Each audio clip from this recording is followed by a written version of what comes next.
মধ্যরাতে এভাবেই অনশন করছেন অব্যাহতিপ্রাপ্ত যে ক্যাডেট সাব ইন্সপেক্টর রয়েছেন, এসআইরা রয়েছেন, তারা কিভাবে রাত কাটাচ্ছেন সেটি কিন্তু আপনাদেরকে দেখানোর চেষ্টা করছি। দিনব্যাপী অর্থাৎ বিকেলের পর থেকে যে অনশনটি তারা শুরু করেছিলেন, ঠিক তারা এখনও পর্যন্ত কিন্তু এভাবেই রাতে তীব্র শীতের মধ্যে রাত কাটাচ্ছেন এভাবে, এবং তাদের যে অবস্থান তারা অনেকে হাঁটাহাঁটি করছেন মধ্যরাতে, তারা অন্যরা কিন্তু এখনও পর্যন্ত সেই অনশনটি চালিয়ে যাচ্ছেন। তাদের যে দাবি তাদেরকে আসলে পুনর্বহাল করতে হবে, সেই দাবিতেই তারা এখন পর্যন্ত রয়েছেন এবং কোনো ধরনের আশ্বাসও তারা পাচ্ছেন না।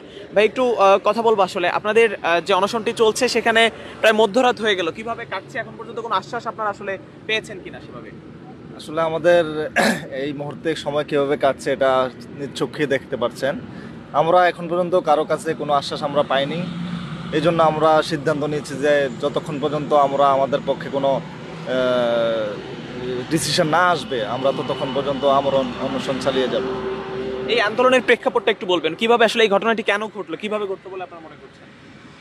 আপনারা জানেন যে আমরা ৩২১ জন যে সাব ইন্সপেক্টর ৪০তম বেসের 4টি ধাপে আমাদেরকে বিভিন্ন অজুহাত দেখিয়ে সারদা পুলিশ একাডেমি থেকে ডিসচার্জ করা হয়।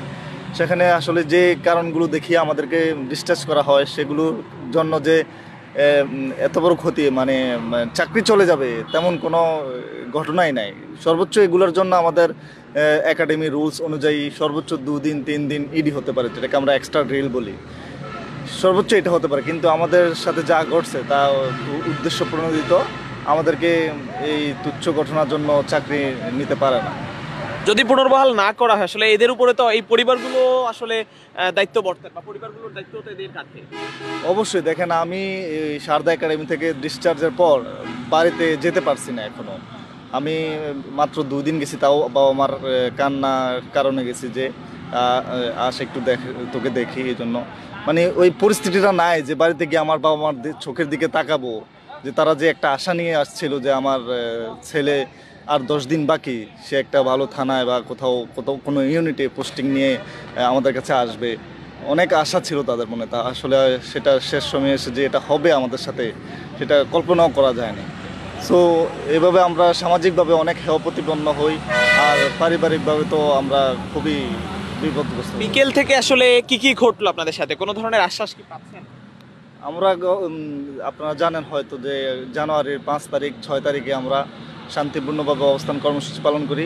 5 তারিখে আমরা এই সচিবালয়ের 4 নং গেটে অবস্থান কর্মসূচি পালন করি। তখন আমাদের যে ভিতর থেকে সিনিয়র স্যার মাধ্যমে 5 জন কমিটিকে নিয়ে গেছিল প্রতিনিধি হিসেবে দেখা করিয়ে দেওয়ার জন্য স্বরাষ্ট্র উপদেষ্টার সাথে, কিন্তু আমাদেরকে ওখানে 4 থেকে 5 ঘন্টা অপেক্ষা করিয়ে কোনো কারোর সাথে দেখা করে দেয়নি।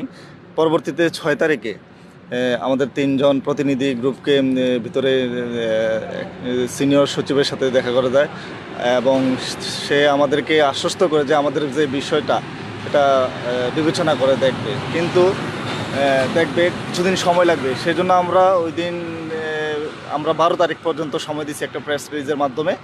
তো আমরা ওই সাথে সাথে আমরা অবস্থান কর্মসূচি প্রত্যাহার করি এবং 12 তারিখ পর্যন্ত ওদেরকে সময় দেই। কিন্তু আমাদেরকে কি ঘটলো? আজকে আমরা সকাল 9টা থেকে এখানে অবস্থান করি, কিন্তু আমাদের সাথে প্রতিনিধিদের সাথে প্রায় বিকাল 4টা পর্যন্ত কেউ দেখা করেনি। সন্ধ্যার পর 3 জন প্রতিনিধি ভিতরে যায় এবং তারা তাদের কাছ থেকে কোনো রকম আশ্বস্ত পায় নাই। সমন্বয়কদের সাথে আপনাদের একটি দল গিয়েছে, তাদের সেখান থেকে কোনো আশ্বাস কি পেয়েছেন? না, আমরা কয়েকজন সমন্বয়কের অফিসে গিয়েছিলাম, তারাও আমাদেরকে সেরকম কোনো আশা দেখায়নি। যেমনটা কিন্তু তারা বলছেন যে এখন পর্যন্ত নানাভাবে আশ্বস্ত করা হলেও বা কথা বললেও সেখান থেকে কোনো আশ্বাস কিন্তু তারা এখনো পাননি। সমন্বয়কদের সাথেও বৈষম্য বিরোধী ছাত্র আন্দোলনের যে সমন্বয়করা রয়েছে তাদের সাথে দেখা করে আসলেও সেখান থেকে আসলে এখন পর্যন্ত যে আশ্বাস বা সেভাবে চাকরিতে পুনর্বহালের যে অবস্থান সেটি কিন্তু এখন পর্যন্ত তারা দেখছেন না। তবে বিকেল থেকে, অর্থাৎ এর আগে তারা 3 দিনব্যাপী সেই অনশনটি করেছেন। এর পরবর্তীতে আজ আবার বিকেল 3টার পর থেকে সেই অনশনটি তাদের চলছে এবং প্রায় মধ্যরাত হলেও